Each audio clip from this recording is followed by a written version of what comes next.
Boa noite, pessoal. Todo mundo que apareceu aqui na sala, que está assistindo no geral, eu dou as boas-vindas e agradeço a presença. Eu queria começar lendo um texto, só para dar abertura aqui, não vou usar muito do tempo, imagino que o João vai aproveitar muito bem tudo que o será dado. E eu vou ler Efésios 4, do 1 ao 6. Quem quiser me acompanhar, se der tempo de abrir. Rogo-vos, pois, eu, o prisioneiro no Senhor, que andeis de modo digno da vocação a que fostes chamados, com toda a humildade e mansidão, com longanimidade, suportando-vos uns aos outros em amor, esforçando-vos diligentemente por preservar a unidade do Espírito no vínculo da paz. Há somente um corpo e um Espírito, como também fostes chamados numa só esperança da vossa vocação. Há um só Senhor, uma só fé, um só batismo, um só Deus e Pai de todos, o qual é sobre todos, age por meio de todos e está em todos. Bom, depois desse texto aqui, nós vemos um pouco quão gratos podemos ser por essa união que permite todos nós aqui termos interações como essa e estarmos aprendendo juntos, claro, nesse maravilhoso vínculo da paz que Deus nos permite ter. E com isso eu gostaria de pedir para que comecemos com uma oração do André, antes de passar a palavra para o João começar o treinamento. Amém. Oremos. Senhor, nosso Deus e nosso Pai, graças te damos por mais um dia de vida. Te louvamos pela tua misericórdia sobre cada um de nós, que é a razão de não sermos consumidos. E obrigado, Senhor, por usar de graça com cada um. Te louvamos por este momento especial. Te louvamos, Senhor Deus, por sermos um só no Senhor.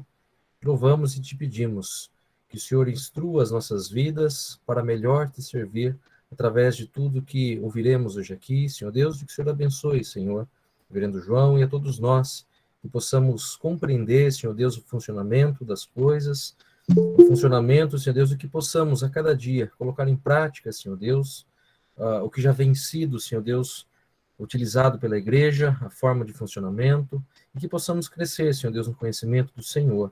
E tudo o que fizermos aqui, ou entendemos aqui, e colocarmos em prática, que seja, Senhor Deus, para o louvor da tua glória. E é em nome de Jesus que oramos. Amém.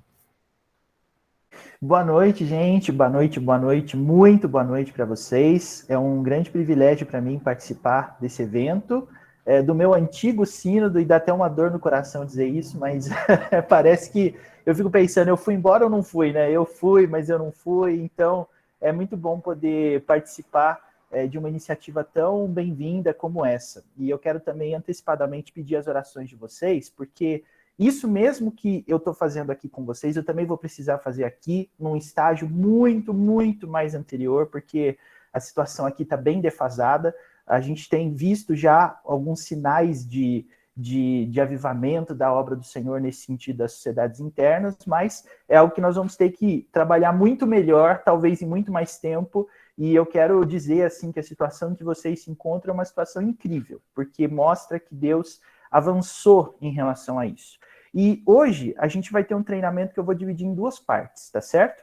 Eu vou falar sobre, primeiro, uma abordagem geral às sociedades internas, depois a gente vai focar especialmente na UPA, e aí a gente vai pegar um pouquinho da parte técnica do manual e como a gente lida com ele, e depois a gente vai falar também sobre o motivo dessas coisas, né? Por que é assim e por que as regras existem, onde que se quer chegar com isso, porque dizer que é assim e pronto, eu acredito que não é a melhor solução para nada, né? Então, eu gostaria que a gente pudesse fazer isso num ambiente assim muito saudável, de alto nível. Se você tiver alguma dúvida, pode perguntar, o Caio responde para você. Se você tiver alguma questão assim pontual, pode pedir a palavra, pode... aqui o pessoal é muito tímido, sabe? Então o pessoal usa mais o chat, mas eu queria que o pessoal usasse a câmera também. Fala comigo, aparece aqui, vai ser um grande prazer para a gente poder participar disso, tá bom? Então, sem mais delongas, quero compartilhar com vocês aqui a minha tela e a partir daí a gente já vai seguindo. Vamos lá então, gente? Esse é o primeiro período aqui do nosso treinamento e eu vou falar justamente sobre por que a gente precisa das sociedades internas. Eu digo isso porque existe um movimento, denominacionalmente falando, em que as igrejas estão trabalhando em estruturas que não têm absolutamente nada a ver com essas que vocês estão vendo aí, né? A UPA, o MP, a SAF, tem gente que acha que isso é retrógrado, que isso não leva a lugar nenhum, que é um atraso de vida, que é uma burocracia, são vários apelidos carinhosos aí que se dão. Agora, da mesma forma que eles nos dão apelidos carinhosos, eu também dou um apelido carinhoso para eles, que ao longo do estudo a gente vai evidenciar melhor aí, tá? Vai ser bem carinhoso, isso eu posso garantir. Mas eu queria dizer para vocês, começando aqui essa parte, que nós temos uma tarefa muito interessante, é explorar. Essa tarefa é literalmente explorar. E essa exploração vai acontecer da seguinte forma, eu quero falar um pouquinho sobre como que a IPB em geral funciona, qualquer igreja presbiteriana funciona assim, se você perceber que alguma não funciona assim, então você vai ter aí um problema a ser denunciado, mas na teoria, a estrutura de governo da IPB é a seguinte. Então, gente, já começa anotando aí, já começa fazendo aí as suas anotações. Se você não é muito de anotar, mas é de olhar e lembrar, então exercita aí tua cabeça, tá bom? Porque eu só vou passar os slides depois da prova, porque senão fica chato, né? Fica fácil. Prova consulta não é legal, não. Então, vamos pensar aqui, gente. A Igreja Presbiteriana do Brasil tem um governo representativo, conciliar e federado. Então, vou até falar esses nomes aí. Não abre teu áudio, mas repita comigo aqui, fazendo favor. Representativo, pode falar. Representativo, conciliar e federado, tá? O que essas três coisas querem dizer? Eu vou tentar explicar isso de uma forma que todo mundo vai entender, tá? Primeira coisa é que os que governam a igreja local são escolhidos dentre os membros da igreja. Por isso a gente diz que são representantes. Então, os seus presbíteros, os seus diáconos, os líderes, todos eles são membros da igreja que, a partir da vocação divina confirmada pela igreja, são escolhidos para exercerem cargos. Pastores também.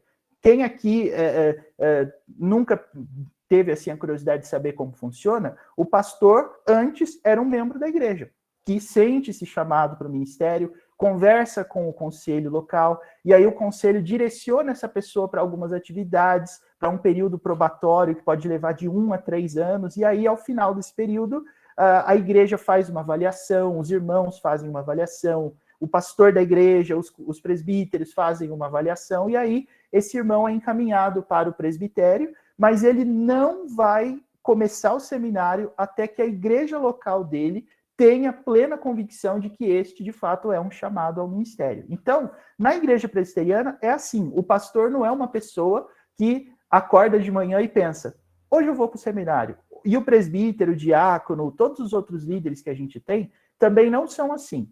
Tudo passa pelo escrutínio da igreja. Aí você vê a importância de você ter uma igreja madura, né? Porque isso não quer dizer que a igreja é democrática, tá? Isso quer dizer que a igreja demonstra um conhecimento da vontade de Deus por meio do que a gente chama de escrutínio. Então a gente não diz sufrágio, né? Uma palavra assim genérica para eleição. A gente usa escrutínio. O que significa isso? É um voto de acordo com a consciência. É um voto de acordo com um posicionamento que você tem, individual, que avalia com base na palavra de Deus. Então você vai lá, quando você tem uma eleição, por exemplo, de presbíteros, diáconos e de pastor, você vai votar sim, você vai votar não, você vai votar naquela pessoa ou não vai votar, de acordo com os princípios bíblicos, tá certo? Todos membros da igreja. Deu para entender isso, gente? Conseguiram compreender? Então, quando a gente também fala de representação, a gente também está falando que a Igreja Presbiteriana do Brasil é conciliar e federada. Em que sentido? As igrejas estão ligadas umas às outras em federações regionais e numa grande federação nacional que a gente chama de concílios, tá certo? Então, uma igreja presbiteriana nunca, repita isso aí, nunca, lembra disso também, nunca é independente. A igreja presbiteriana não tem um modelo em que cada igreja é um corpo, um universo separado. Você sempre está ligado a uma rede maior, tá? Então, da mesma forma que os presbíteros da sua igreja vão compor o conselho, as igrejas todas terão um corpo administrativo regional mais específico, depois um outro maior também regional, e aí todo mundo ligado à Federação Nacional, tá certo? Gente, estrutura básica da IPB, é assim que a IPB funciona, tá certo? Todo mundo entendeu? Me dá um sim aí, bem convincente, então, por favor. Eu só estou vendo o Caio na minha lista aqui. Sim.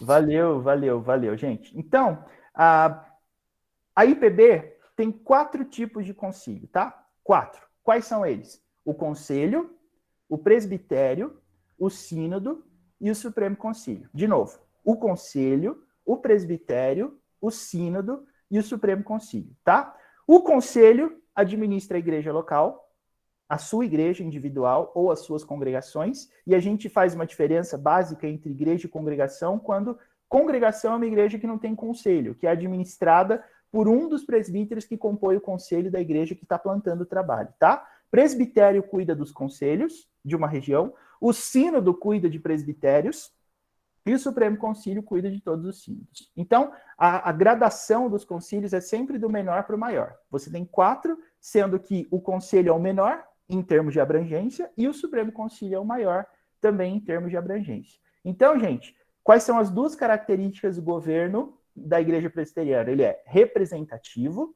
porque ele é definido através de representantes eleitos pelos membros, ele é conciliar, porque a administração é sempre conjunta, não é uma pessoa só que administra, mas é um grupo, por isso conciliar, e ele é federado, porque esses concílios sempre estão em subordinação uns aos outros, tá certo? E quais são os 4 concílios da IPB? O conselho, o presbitério, o sínodo e o Supremo Concílio. Ok, galera? Certinho? Então, eu fiz um desenho aqui para tentar mostrar para você como é que isso funciona na prática. Você tem ali a sua igreja, tá? Bonitinha lá, com os membros, com os pastores, ou pastor só, com os presbíteros e tal. E aí, essa igreja tem membros, tá certo? Desses membros, você vai ter os presbíteros e os diáconos. Eu não pus os pastores aqui, porque eles vão entrar depois. E aí, todos os presbíteros vão fazer parte do conselho da igreja, que é o menor dos concílios, tá? E os diáconos vão integrar uma junta diaconal, que vai ter um presidente, que vai ter um secretário, que vai ter um tesoureiro também, se for o caso. Tudo isso para que não seja uma pessoa só mandando, tá? Ok? E aí, o que isso significa para nós? Quando você pega o presbítero da sua igreja, a IPB tem algumas regras para a formação desses concílios, que é mais ou menos assim. 2 presbíteros, no mínimo, formam um conselho. Você nunca vai ter um conselho formado de um presbítero e um pastor, tá? Então, todos os presbíteros, com no mínimo 2, ok? Vão formar um conselho. 4 conselhos vão formar um presbitério. E aí, lógico, você pode ter um presbitério com mais igrejas. O presbitério de Itapeva, que eu fazia parte, tem 12 igrejas, tá? O presbitério do qual eu faço parte hoje, o presbitério de São João da Boa Vista, assim, tem 6 igrejas. Mas você nunca vai ter um presbitério com menos de 4, tá certo? 4 é o mínimo. E aí, no mínimo, 3 presbitérios vão formar um sínodo. No caso de vocês aí, o sínodo do Sudoeste Paulista tem 5 presbitérios. Eu acho que os 5, pelo menos aí na teoria, devem estar representados aqui. Mas você nunca vai ter um sínodo com menos de 3 presbitérios. E aí, todos os sínodos do Brasil fazem parte do Supremo Concílio. Ok? Gente, está aí o desenho básico da estrutura da IPB. Os 4 conselhos, ou melhor, concílios, estão aí todos destacados em vermelho para você ver o papel deles. Tá ok? Alguma dúvida, gente? Ou tá tudo ok? Tá tudo certo? Bom, eu acho que sim, né? Então, para a gente partir para o nosso assunto aqui, realmente. Então, o que são e para que servem as sociedades internas da IPB? Como que a gente vai entender essa estrutura à luz daquilo tudo que a gente viu? A gente vai dizer o seguinte: as sociedades internas são regidas por um documento chamado Guia de Trabalho das Sociedades Internas, que ele não existe em formato impresso, só em formato virtual. Você pode baixar isso em qualquer site da Igreja Presbiteriana do Brasil. Eu tenho aqui também, o Caio e os meninos da diretoria com certeza também têm. E aí, ele é que vai determinar os parâmetros pelos quais as sociedades internas irão trabalhar, tá bom? Porque nós somos federados, então nós temos meios que fazem com que as pessoas dirijam os seus trabalhos. A gente nunca faz de acordo com a nossa própria iniciativa. E essas regras existem justamente para que a gente tenha um foco, porque as cabeças funcionam muito diferentes umas das outras. Então, se uma pessoa toma uma decisão e a outra não concorda, você vai ter um trabalho dividido e isso não vai para frente. Então, essas tentativas que nós estamos fazendo são tentativas de você padronizar os seus esforços para sempre melhorar o trabalho. Então, basicamente, se você chega à conclusão que, como tem muita gente que pensa assim na IPB, de que as sociedades internas não funcionam, o que você deve fazer, na verdade? Você não deve simplesmente pegar e dizer, na minha igreja não tem esse negócio. Não. Se você está convencido de que trabalhar assim atrasa o trabalho ao invés de ajudar, você redige um documento e assina esse documento, você e mais as pessoas que pensam assim. Você vai defender essa tese diante do seu conselho, que se ele julgar procedente, vai levar isso para o presbitério, e aí você vai definir lá, porque só o Supremo Concílio, na Igreja Presbiteriana do Brasil, tem poder para alterar um dispositivo constitucional que esteja em vigor. Então, funciona mais ou menos como a gente fazer uma seguinte comparação. Se você não concorda, por exemplo, com a Constituição brasileira, você não pode simplesmente viver como se ela não valesse. Porque se você for pego descumprindo algum ponto da Constituição, a polícia, o Poder Judiciário, todos eles vão poder intervir e tratar você como um infrator. Na Igreja Presbiteriana, o princípio é o mesmo. Você não pode simplesmente dizer que não concorda, que é ruim. Você deve tratar os assuntos sempre do ponto de vista do benefício do trabalho. Então, elenque seus argumentos, coloque os seus argumentos em estruturas lógicas, defenda o seu argumento diante dos concílios. Lá, quando chegar no Supremo Concílio, você vai ter a oportunidade de defender isso, visando o bem da igreja, visando a melhor distribuição do trabalho. E aí, se a Igreja Presbiteriana entender que não é um bom caminho realmente a sociedade interna, então ela muda tudo e uma nova proposta de trabalho vai ser feita. Na IPB, você não pode trabalhar de acordo com a sua própria cabeça. Não existe isso, tá certo? E o que então o Guia de Trabalho das Sociedades Internas diz a respeito das sociedades? Então a gente pegou lá o artigo 1º da parte comum, e essa foi uma inovação também, porque esse manual era um que valia para todas as sociedades, e aí em 2015 o Supremo Concílio dividiu esse manual em parte que vale para todos, e esse artigo faz parte delas, e cada sociedade interna tendo as suas próprias regras. E aí um monte de coisa foi flexibilizada. Eu não vou ter tempo de falar sobre isso hoje, mas fiquemos então com a parte que todo mundo deve seguir de igual forma. Vou ler rapidamente aqui para você. A UPH, que é a União Presbiteriana de Homens, a SAF, Sociedade Auxiliadora Feminina, a UMP, União de Mocidade Presbiteriana, a UPA, União Presbiteriana de Adolescentes, que é o nosso caso, e a UCP, que é a União de Crianças Presbiterianas, são sociedades internas da Igreja Presbiteriana do Brasil e verdadeiras forças de integração que congregam seus sócios sob o critério de sexo ou idade, sob orientação, supervisão e superintendência do Conselho da Igreja, com o qual se relacionam por meio de um conselheiro. Então, tá aí. Inclusive, hoje é muito comum você ver no âmbito da IPB as sociedades internas sendo chamadas de forças de integração. Inclusive, se você quiser abraçar essa nomenclatura, fique à vontade. A UPA, então, a UCP, todas as sociedades internas são o quê? Forças de integração. E elas fazem isso, e é muito importante que isso seja dito, sob a superintendência do conselho. Então, elas não são igrejas separadas, tá? Elas são coisas que devem contribuir com o trabalho da igreja, e é exatamente isso que diz o artigo 2º. É missão das sociedades internas o quê? Cooperar com a igreja em seu objetivo de servir a Deus e ao próximo, em todas as suas atividades, e promover a plena integração dos seus membros. E como é que essa integração acontece? O parágrafo único desse artigo explica: a cooperação se dará por meio de ações espirituais, evangelísticas, missionárias, culturais, artísticas, sociais e desportivas. Então, basicamente, o que isso significa? Isso significa que você, que faz parte de uma sociedade interna, você que trabalha numa sociedade interna, precisa cooperar com a igreja.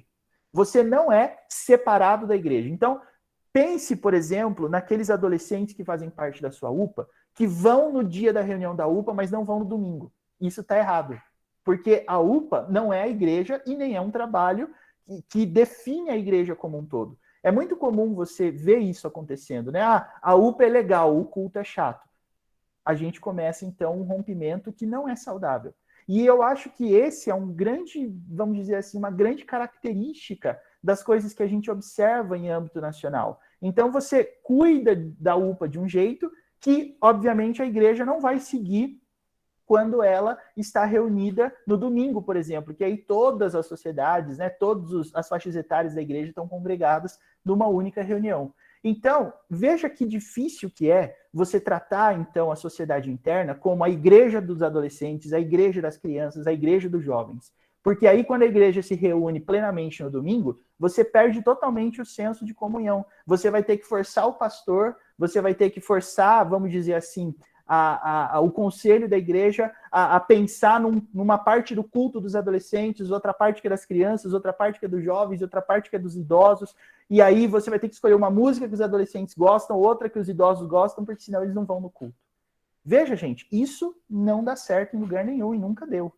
E é exatamente aqui que eu queria chegar. Eu li esses 2 artigos porque eles é que vão nos dizer o que nós temos que pensar e qual é a nossa responsabilidade enquanto UPA, pensando na igreja toda. Como é que a gente alcança, então, esses objetivos? Eu vou defender que esses objetivos são alcançados assim, ó. Primeiro, as sociedades internas não devem estar desconectadas da realidade da igreja local.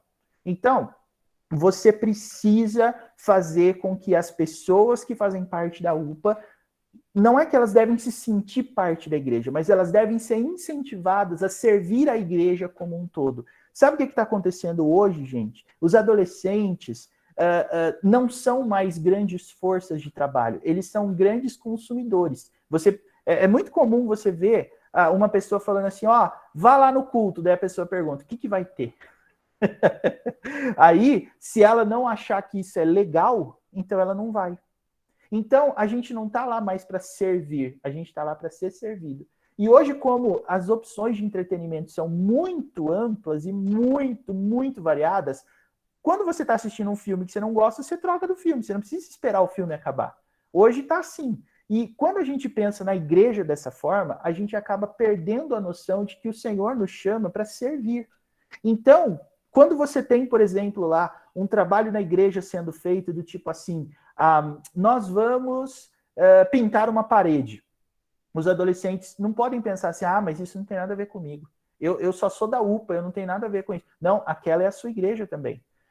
Nós precisamos de alguém que nos ajude em determinadas coisas. Não, eu não ajudo ninguém, não. Eu só quero a comida pronta, eu não quero ir no mercado fazer a compra, entendeu? Eu quero o acampamento, eu não quero organizar o acampamento.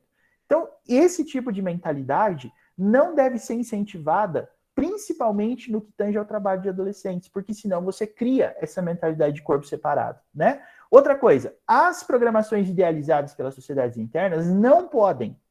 Nesse ponto, nós podemos entender que o manual que nós acabamos de ler proíbe isso. Não podem criar uma igreja paralela para os seus sócios. Então, é só você lembrar, biblicamente falando, qual é o dia que você deve dedicar ao Senhor para servi-lo e para congregar. Que dia é esse, gente? Segundo a Bíblia. Alguém fala aí, por favor.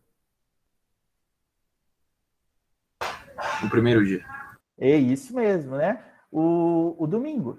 Você, biblicamente falando, não pode obrigar ninguém a ir na igreja em outra data que não seja domingo.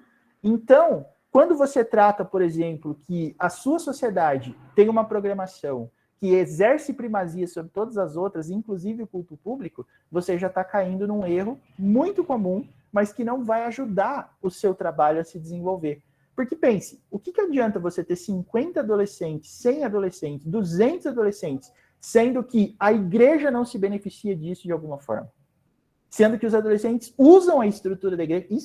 Isso que eu fico doido. Os caras estão lá usando as salas da igreja, usando a estrutura da igreja, a energia da igreja, mas eles não ajudam a igreja. Aí você pode falar assim, mas pode reunir em casa. Pode, claro que pode. Mas por que isso? Para criar aquele ambiente de proximidade. Sim, só que lembre de uma coisa, a casa não é um ambiente público igual à igreja. Quando a igreja abre as suas portas, você não barra ninguém. Quem quiser, entra. Agora, na casa é diferente. Na sua casa, você que manda. Você não é obrigado a receber pessoas que você não quer na sua casa. Então, trazer as programações para sua casa ou para a casa de alguém é quase como dizer assim, eu quero selecionar o grupo. E a igreja não permite isso. Eu confesso que, como pastor, né, com um certo tempo já de ministério, eu até gostaria de poder barrar a entrada de algumas pessoas na igreja. Eu gostaria, mas eu não posso. Eu tenho que orar para que elas sejam transformadas, para que elas sejam impactadas pelo Espírito, mas na minha casa é diferente. Na minha casa, eu mando, minha esposa manda, e a gente escolhe quem entra e quem não entra. Tá vendo como que é? Hoje eu sei que tem muita coisa para ser dita nesse tema, mas eu queria só dar aquela, vamos dizer assim, aquele começo, aquela provocada, para a gente poder pensar em mais coisas assim. E por último, gente, a mentalidade cultivada pelas sociedades internas em relação aos seus sócios precisa ser de quê? De serviço, não de consumo. Então, você não pode simplesmente querer que as pessoas frequentem o seu trabalho porque ele é legal. Porque para fazer um trabalho legal, você tem que exercer criatividade. Nem todo mundo tem tanta criatividade assim. Eu mesmo me considero um líder pouquíssimo criativo. Pouquíssimo. Eu não consigo organizar coisas com nomes legais, com imagens legais, com estruturas legais. Eu não consigo. Tem gente que consegue. Mas eu sou um líder. Então, eu tenho que me considerar um líder de segunda categoria porque eu não sou criativo? De jeito nenhum. A Bíblia, gente, nunca diz que criatividade é uma característica essencial da liderança. De jeito nenhum. Inclusive, isso está no material que eu escrevi para o meu mestrado e, se Deus permitir, a gente consegue usar isso de alguma forma também. Mas eu queria enfatizar muito isso. Se você ensina as pessoas a trabalhar na igreja a partir daquilo que elas gostam, então elas vão ficar igualzinho o cara que compra um ingresso, vai para o cinema, come uma pipoquinha, depois que o filme acaba, ele pode dizer, gostei, ou não gostei, não volto mais. Gente, essa mentalidade é perigosa, porque o evangelho não é um evangelho que eu posso determinar aquilo que eu acho dele. E a sociedade interna deve entender isso também. Você precisa se preocupar com o que a Bíblia espera de você. Inclusive, o nosso presidente leu um texto que eu também gosto muito, Efésios 4, porque uma das coisas que ele fala é sobre o porquê que tem liderança na igreja. Mas eu já entro nesse ponto, tá? Com relação a isso, gente, essa é a estrutura, então, das sociedades internas. A gente serve para cooperar com a igreja, a gente serve para integrar as pessoas da igreja, e esses objetivos são cumpridos a partir desses princípios que eu acabei de elencar para você. Então agora, para a gente fechar essa primeira parte, eu queria dar alguns princípios, tá? Alguns princípios que eu vou tirar da Bíblia para o nosso trabalho. Depois a gente vai falar na segunda parte da parte mais técnica mesmo, tá? Mas até aqui, vamos lá para a palavra de Deus. Primeira coisa, então, que eu queria desafiar você a pensar. Busque edificação, não entretenimento. Por quê? Porque a liderança, os oficiais, as programações da igreja, eles não foram pensados para nos divertir. E sim para nos ensinar a trabalhar para esse fim. Sabe de onde eu tiro isso? Daqui, ó, Efésios 4, 11, 13. 11, 12, 13. Ele diz assim, e ele mesmo concedeu uns para apóstolos, outros para profetas, outros para evangelistas e outros para pastores e mestres. Olha a parte destacada aqui. Com vistas ao aperfeiçoamento dos santos, para o desempenho do seu serviço, para a edificação do corpo de Cristo, até que todos cheguemos à unidade da fé e do pleno conhecimento do Filho de Deus. Percebam que o papel da liderança nesse ponto é um papel que a gente poderia denominar de pastoreio. Você está aí para servir como um meio, tá, de maturação das pessoas que estão aí com você por meio do evangelho. E quando as pessoas adquirem essa maturidade, eu diria que o culto fica muito mais simples, porque ao invés de encher de coisa, tudo que você precisa é de uma Bíblia aberta. Só isso. Gente, você pode achar que isso é muito tipo, sabe? Ah, nossa, seria bom se fosse assim e tal. Eu quero dar esse testemunho para você. Eu vi isso acontecer. No âmbito do meu sínodo, que era o sínodo de vocês, e agora na igreja onde eu estou, em Poços de Caldas. Eu estou vendo isso. Depois eu posso dar alguns testemunhos para você, mas eu queria dizer que isso funciona. Porque isso quem diz é a palavra de Deus. Aqui em Poços de Caldas, sabe o que tem toda sexta-feira? Tem a gente abre uma sala, que é a sala dos adolescentes da escola dominical, não tem louvor, tá? E não é porque eu não gosto, mas é porque só não tem mesmo. Um adolescente faz a devocional de abertura, depois a gente troca pedidos de oração, tá? E eu exponho a palavra. Como eu cheguei esse ano aqui, eu comecei expondo 1ª de João, depois eu terminei 2ª de João, e agora eu estou em 3ª de João. Tudo isso porque eu montei um planinho em que esses textos serviriam de diagnóstico. Eu queria entender como que essa galerinha pensava alguns aspectos da fé. Sabe o que começou a acontecer, gente? Inclusive ontem mesmo aconteceu um negócio muito legal aqui, mas eu não vou contar agora, porque senão a gente vai perder um pouquinho de tempo em relação ao conteúdo. A segunda coisa que eu queria dizer é que esses tipos de procedimento são alcançados através dessa postura, ó. Estimulem uns aos outros. A quê? A criar vínculos que incentivem a santificação. Porque se não for assim, não tem qualquer evidência de que Cristo habita em vocês. Nosso negócio na igreja, gente, é santificação. Não existe outro assunto e outro esforço que nós deveremos nos dedicar na igreja. E aí o texto que eu vou usar é esse aqui, ó, Colossenses 3, 16, 17, que para mim, tá? Eu sei que tem seminaristas aqui, tem líderes. Esse texto, para mim, é o texto que resume a minha filosofia ministerial. Se eu tivesse que montar um guia, né, escrever sobre os princípios que eu acredito serem interessantes para o ministério, esse é o meu texto. Colossenses 3, 16, 17. O texto fala assim: habite ricamente em vós a palavra de Cristo. Instruí-vos e aconselhai-vos mutuamente em toda a sabedoria, louvando a Deus com salmos e hinos e cânticos espirituais, com gratidão em vosso coração. E tudo que fizerdes, seja em palavra, seja em ação, fazei-o em nome do Senhor Jesus, dando por ele graças a Deus Pai. Gente, qual é a marca de uma igreja na qual habita a palavra de Cristo? Instrução e aconselhamento mútuo. Percebeu isso? Não é que você vai ter um pastor ou um líder muito sábio que vai aconselhar, mas as pessoas vão fazer isso. E isso é muito interessante porque nós, como líderes, não temos como conviver com os nossos liderados em todos os tempos. Aqui, por exemplo, em Poços de Caldas, eu vejo alguns adolescentes meus durante a semana, porque eles vão na igreja fazer aula de violão, aula de bateria, ou estão passando ali, querem dar um oi pra gente e tal. Mas o dia mesmo que eu vejo todos eles é a sexta-feira, que é o dia do nosso encontro, e o domingo. Mas ao longo da semana, por mais que a gente troque mensagens assim, eu não consigo vê-los a todos. Mas eles se veem. E a minha pergunta é, quando eles não estão na igreja, o que eles estão fazendo? O que eles estão ouvindo? Porque, gente, você sabe que as pessoas chegam para as reuniões, às vezes com a cabeça em outro lugar. Às vezes, o único lugar onde a pessoa vai ler a Bíblia é na reunião. Quem sabe ela não pegou isso na semana inteira.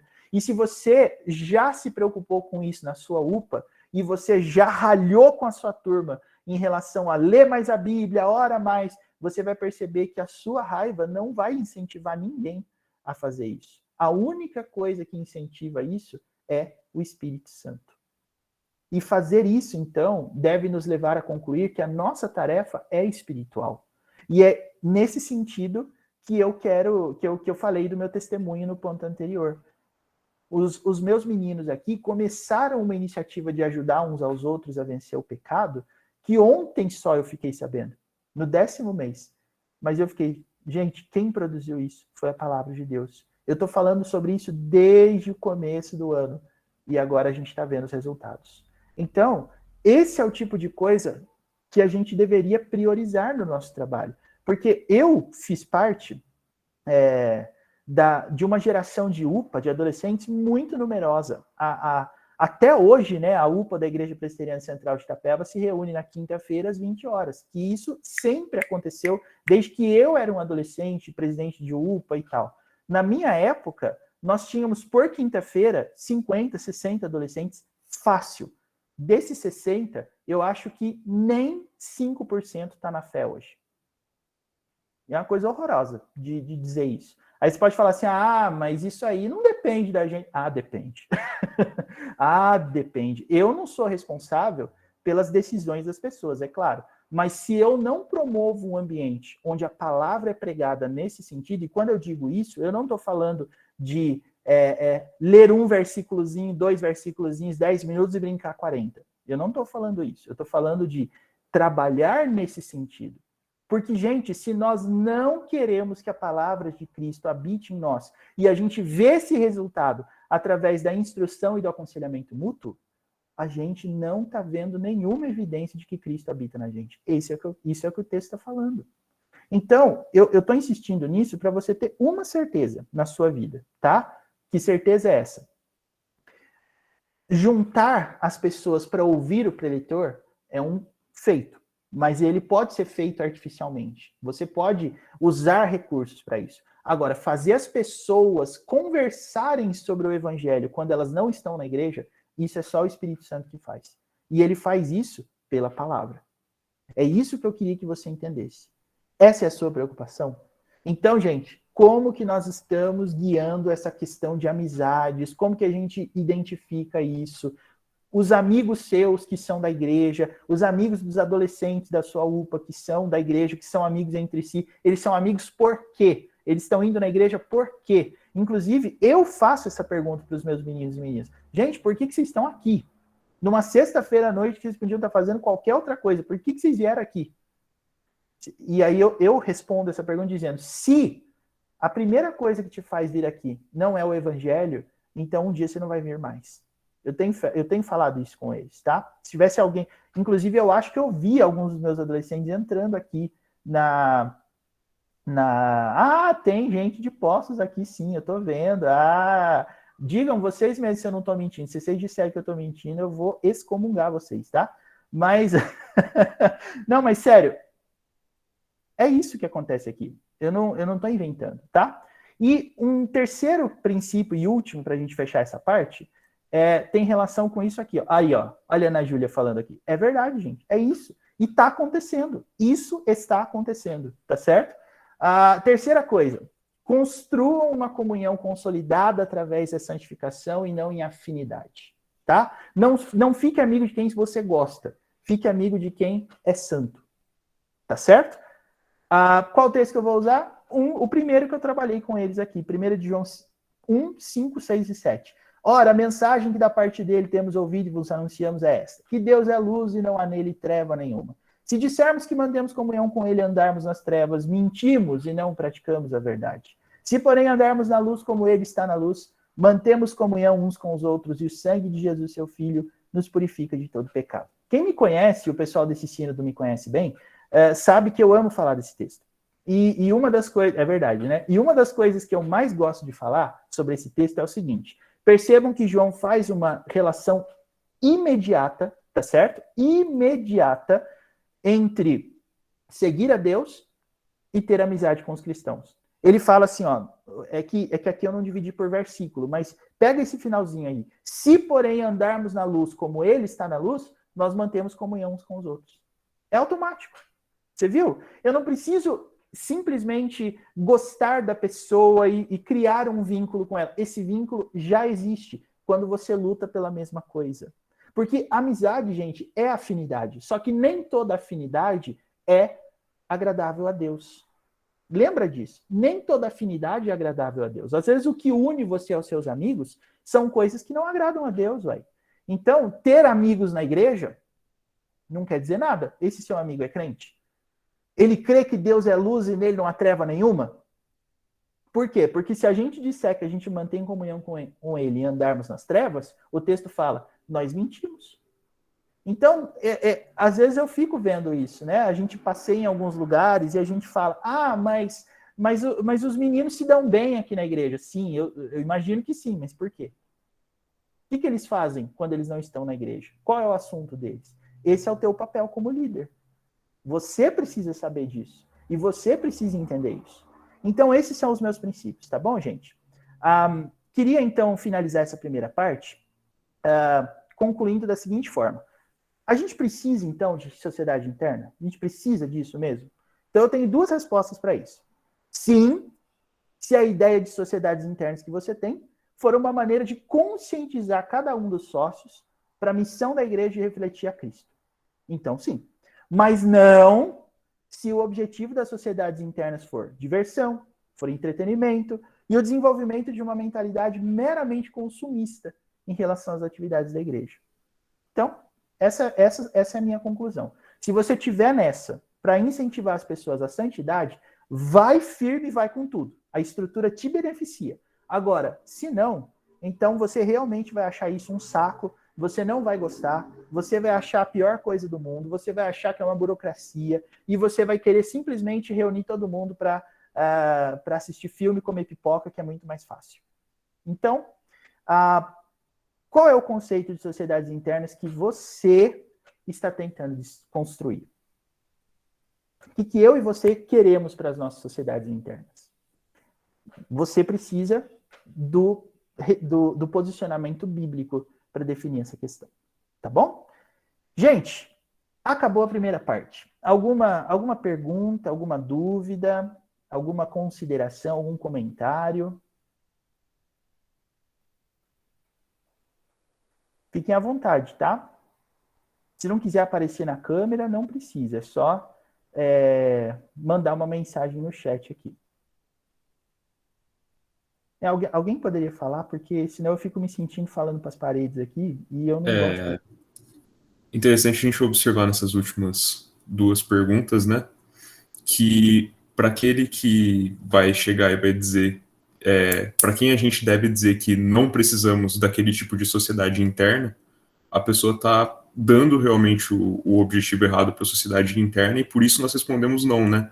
Mas até no caso de serem essas pessoas que querem formar sociedades internas, a gente ainda precisa de sociedades internas, né? Por quê? Porque das sociedades internas, como força de integração para a santificação, como o senhor falou, a gente continua precisando de sociedades internas, né?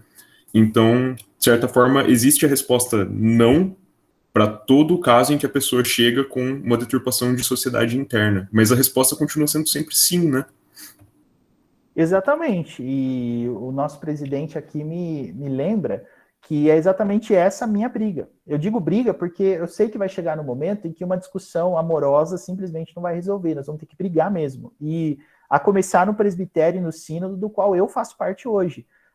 Mas a gente não gosta de sociedade interna. Então, o meu apelido carinhoso para essas pessoas vem a partir de uma conversa em que eu pergunto assim, tá bom, então você não acredita em sociedade interna. Quais são os resultados do trabalho que você está fazendo na sua igreja? Eu tenho 40 adolescentes por semana. Rapaz, que legal. Eles são crentes? Eles querem a santificação? Eles querem servir a Cristo? Ou eles só estão lá porque você serve uma comida boa? Ou porque você passa um filme? Ou porque você joga bola? Ou porque você vai fazer passeio? É muito vago isso. Então, é exatamente aqui que eu queria que você chegasse. Estou provocando mesmo, porque eu gostaria muito que você entendesse essa proposta nossa como uma proposta que vai ajudar você, tá certo? Ajudar você a trabalhar para fazer o que Cristo espera da igreja e não o que você espera da igreja, tá bom?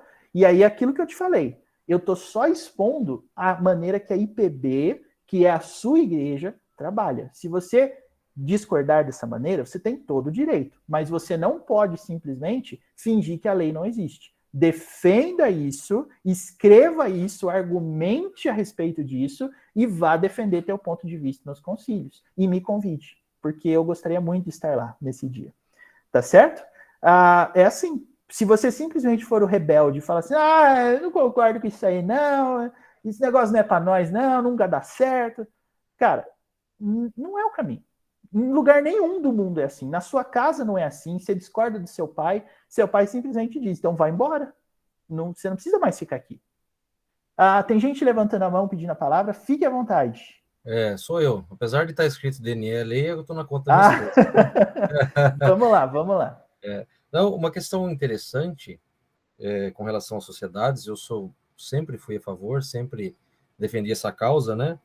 Eu trabalhei na Igreja de Lençóis como presbítero 7 anos antes de ir para o seminário, então, assim, é algo que realmente impactou minha vida e que a questão do entretenimento ou diversão, eu acho importante isso, ele não precisa estar desvinculado, porque não é eu vou para a sociedade e ter um momento de consagração da minha vida e quando eu vou me divertir, eu vivo uma outra realidade. O legal disso tudo é que a gente não precisa separar as coisas, mas a gente tem a consagração das nossas vidas, oramos juntos, partilhamos a palavra, e também o momento de comida, o momento de entretenimento, fazendo parte disso, e como disse aqui no texto anterior, né, não meramente isso, mas se preocupando com o que é mais importante, a família fica mais unida ainda. A gente não precisa ter um outro grupo para fazer tais coisas, né? É o mesmo grupo caminhando junto sempre. E isso foi muito importante no processo da minha conversão. Eu fui abraçado em todas as áreas da vida e a sociedade interna fez parte também. Muito bom. Absolutamente. E, inclusive, essa é uma das coisas que eu gosto muito de enfatizar. Eu não sou contra comida, eu não sou contra diversão, nada disso.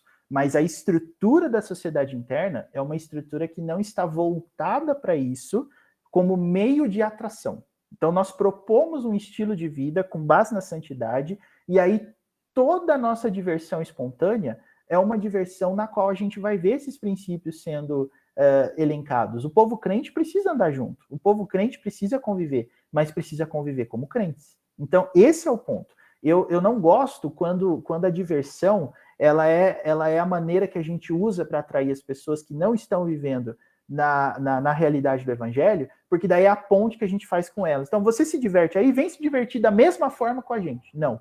Vem entender o nosso estilo de vida e vem conviver. Então, qual foi o resultado, um dos resultados que eu vi aqui em Poços de Caldas? A gente estruturou nossa reunião assim. A gente começa às 7h30 e a gente termina às 21 horas. Depois das 21 horas, a gente tem uma pipoquinha para os adolescentes comerem, um suquinho. Tem dia que cada um traz dinheiro, a gente pede comida, tal, pede pizza, pede alguma coisa. E sabe o que é o mais legal disso tudo? Não tem ninguém que fica ansioso pela hora da pipoquinha, pela hora da pizza, olhando no relógio para o estudo acabar. Eu combino com os pais sempre que a gente termina o estudo até as 21 horas e 22 horas é aquela 1 hora que o menino, a menina tem aqui para conviver, para conversar, para brincar. Mas aí você começa a perceber que a brincadeira de quem está no evangelho é totalmente diferente da brincadeira de quem não está. Aqui, por exemplo, o pessoal ama brincar de esconde-esconde na igreja. É um negócio maluco, assim, de ver a galera gostando de brincar de esconde-esconde. Mas ontem, o que aconteceu? Acho que 5 ou 6 meninos, ao invés de brincar de esconde-esconde, eles se sentaram num sofá no pátio e começaram a conversar sobre a vida, ajudando um ao outro na questão de vencer o pecado. Detalhe, 60% desses meninos tinha 13 anos. Gente, é o evangelho que faz isso. É o evangelho que faz isso. Você vê a postura mudando a partir do momento em que, na hora do estudo, a galera fica com um olho desse tamanho e todos eles levam um caderninho de anotação, abre aplicativo no celular para anotar. Eu dou as aulas do mesmo jeito que eu estou dando aqui, mas os meninos estão ali anotando e fazendo. A adolescente daqui de Poços que está aqui com a gente, a Ana Júlia, ela faz resumo dos estudos bíblicos que eu dou para a igreja na quinta-feira, e por iniciativa dela, ela faz o resumo e aí ela passa para mim, eu posto no meu Instagram. Inclusive, estou devendo alguns posts para ela atrasados aqui, que nossa mãe, Ana Júlia, me perdoa, tá? Mas eu vou resolver isso em breve, não fica bravo comigo. Mas é esse tipo de coisa que eu estou falando. O evangelho faz isso. E quando a gente se reúne para fazer acampamento, para fazer brincadeira, a gente vê o princípio do evangelho na prática. Então, eu sempre costumo deixar eles livres para eles brincarem do que eles querem, para que a gente possa, inclusive, observar como é a postura de cada um. Inclusive, gente, quando as cartas do Uno começam a ser distribuídas, acabou a amizade. Essa é a experiência em qualquer lugar do mundo, né? E aqui também. Obrigado, viu, pela colocação. Eu acho que é exatamente esse equilíbrio que a gente busca. É pecado brincar? Estou desagradando a Deus? Não. Mas se na cabeça dos meninos o propósito da reunião é a brincadeira, aí sim. Eu acho que se eu não me fiz entender, eu espero que agora eu tenha conseguido, para ninguém ficar também distorcendo aquilo que a gente tenta passar, tá bom? Ok. Mais alguma colocação, gente? Algum comentário? Tá bom. Então, se não, acabou a primeira parte, tá?